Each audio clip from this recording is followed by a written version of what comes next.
Accident of conspiracy Godhra, जिसके producer विजय पुरोहित जी हैं, director Shiva's जी हैं, एक्टर्स मंजे हुए कलाकार very senior people like Ranvir Shaurya, Manoj Joshi ji हैं, मी हितू कनोडिया, निशा गुमरा, अक्षिता जी, सबने मिलके इस फिल्म में काम किया हुआ है। ऑफ कोर्स नाम से बहुत सारे सवाल पब्लिक के जहन में आएंगे, व्हाट इज़ इट अबाउट। ये जो व्हाट इज़ इट अबाउट है वो आपको जाके देखना पड़ेगा, क्योंकि बहुत ही सेंसिटिव फिल्म है, सेंसिटिव सब्जेक्ट है, बहुत ही केयरफुली इस फिल्म को बनाया गया है।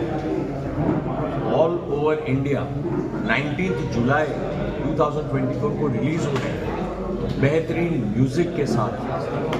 द वे पिक्चराइज हुआ है एक एक चीज, जैसे साबरमती ट्रेन के डिब्बों को जो जलाया गया था, वो जो घटना जिस तरह से फिल्मांकन की गई है, बहुत ही मज़ेदार तरीके से की गई है। कोर्ट की सीक्वेंस जिसमें नाणावटी कमीशन की बात है, बहुत ही इंटरेस्टिंग वे में उसे बताया गया है। जितने भी कार सेवक उस डिब्बे में थे, जो पीड़ित थे, उनके साथ क्या हुआ, कैसे हुआ, उसके बाद उनके परिवार के साथ क्या हुआ, ये सारी चीज़ें बखूबी इस फिल्म में बताई गई है। एंड इट इज़ समथिंग जो वन साइडेड नहीं है। ये फिल्म सबके लिए, सबको जाके देखनी चाहिए और सबको इस फिल्म के बारे में सोचना चाहिए।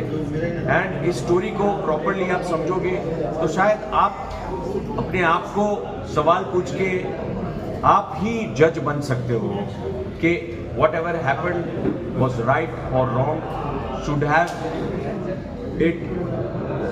Should it have been like this, क्या ये ऐसे होना चाहिए था।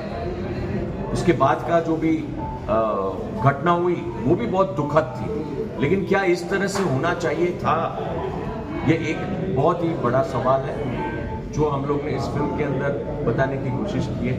So please go and watch 19 जुलाई को एक्सीडेंट ऑफ कॉन्स्पिरेसी। सर ऐसा है ना, ये जब डिफ़िकल्ट सब्जेक्ट के साथ तुम जाते हो ना, तो बहुत सारे सवाल होते हैं, फिर वो सेंसर बोर्ड के साथ भी होते हैं, फिर वो इंटरनल भी होते हैं, इसके अंदर VFX इफेक्ट्स भी इतनी सारी ज़्यादा है, जिसके लिए प्रोड्यूसर डायरेक्टर को बहुत ही मेहनत करके उसको किस तरह से किया जाए, उस सारी चीज़ों को टाइम लगता है। तो कभी कभार डेट इधर से उधर हो जाती है। प्रेशर की बात ऐसी है सर, इस फिल्म में पॉलिटिक्स का इन्वॉल्वमेंट इतना नहीं है जितना लोगों को शायद लगता होगा।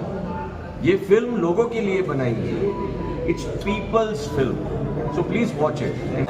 कि सेंसर बोर्ड के अपने नॉर्म्स हैं, कुछ चीज़ें ऐसी होती है जो शायद पब्लिक को बहुत ज़्यादा विचलित कर देती है, तो हम बहुत ज़्यादा विचलित भी नहीं कर सकते ना पब्लिक ऑडियंस। हम चाहते हैं कि पब्लिक जाके देखे, पर इतना भी न देखे, क्योंकि आप देखो जब नॉर्मली हम लोग ऑपरेशन थिएटर में जाते हैं, किसी को ऑपरेशन करते हुए देखते हैं, तो साधारण जो आदमी होता है वो बेहोश हो जाता है, कोई रिएक्शन। देखिए, विवाद से डरते तो फिल्म ही न बनाते। ऐसा नहीं होता है कि तुम चुप हो जाओ, कुछ बोलो ही मत, ऐसा नहीं होता। कुछ चीज़ें बोलनी पड़ती है। जब कलाकार होता है ना, उसकी जो दिल की बात होती है ना, उसको पब्लिक के सामने रखनी पड़ती है। हमारे डायरेक्टर साहब को ये सब्जेक्ट के साथ वो जुड़े हुए थे, इतने ज़बरदस्त तरीके से जुड़े हुए थे, और उनको वैसे ही प्रोड्यूसर भी मिले जो दिल से जुड़े हुए हैं। तो उन्होंने बोला हमको ये चीज़ रखनी ही है, तो फिर हम सब कलाकार लोग भी जुड़ गए उनके साथ, चल गए उनके परिवार को और उनको है कि जो भी मेरी कमाई होगी, जो प्रोड्यूसर कमाई होगी, उसका 10% हिस्सा हम जो कार सेवक जिंदा जो थे हम भी को देंगे। सो प्रोड्यूसर साहब ये बोल रहे हैं कि इसमें से जो भी कमाई होने वाली है उसका एटलीस्ट 10% जो भी पीड़ित परिवार लोग हैं उनको ये देंगे, जो कार सेवक जो ट्रेन में 59 लोग जिंदा में तो हुआ नहीं जी। हमने यहाँ पर भी शूट किया है, हमने हर जगह पे शूट किया है जहाँ जहाँ परमिशन मिले। ट्रेन का सीक्वेंस ऐसा है सर, जो परमिशन रियल ट्रेन में या रियल स्टेशन पे मिलना बहुत बड़ा मुश्किल काम है। जो वहाँ पे हमें ऐसा पूरा ट्रेन का डिब्बा, पूरी ट्रेन, पूरा प्लेटफॉर्म खड़ा करना पड़ा। It's a very expensive